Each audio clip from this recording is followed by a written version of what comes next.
So okay there, Vinnie.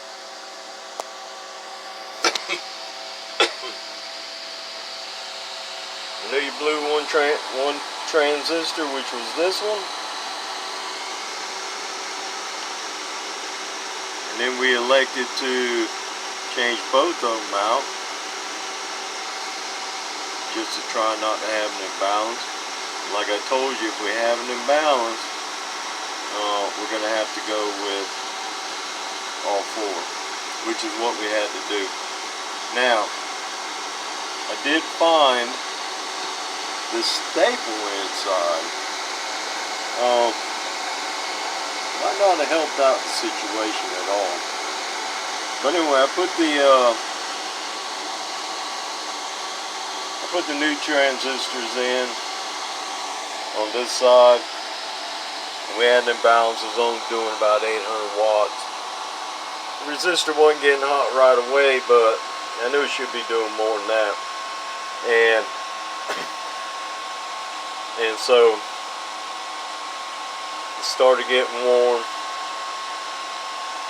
and so I went on in and changed out these other two.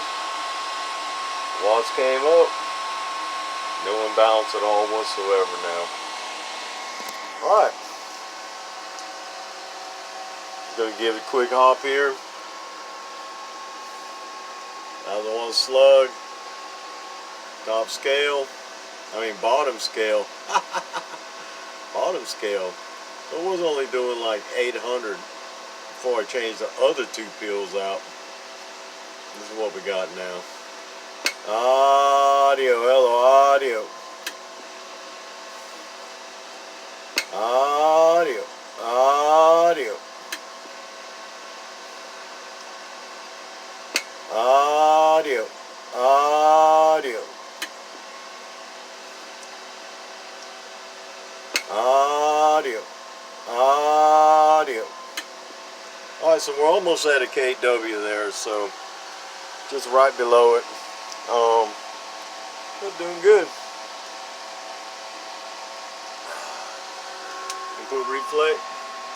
Hello, hello, hello, hello, hello, hello, hello, hello. Real good. Let's see what we're taking into the amp. Almost 1.5, sweet. And the day key is about, it's probably be about 40 watts. 50 watts. About 50 watts. Okay. Of course, picking up some noise from the microphone. Anyway, hey, you got one of them high-speed fans in there, man.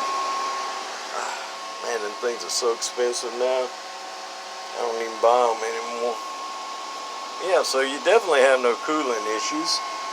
And like I say, the staple was in there.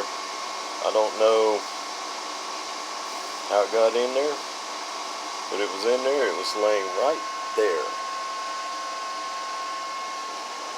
So that may have, in shipping, may have bounced it off of here, or who knows. Anyway, I'll catch you later. I'll be getting in touch with you here shortly, and I appreciate that, Vinnie. So Block 6 Fat Cat Amps, and I'm gone.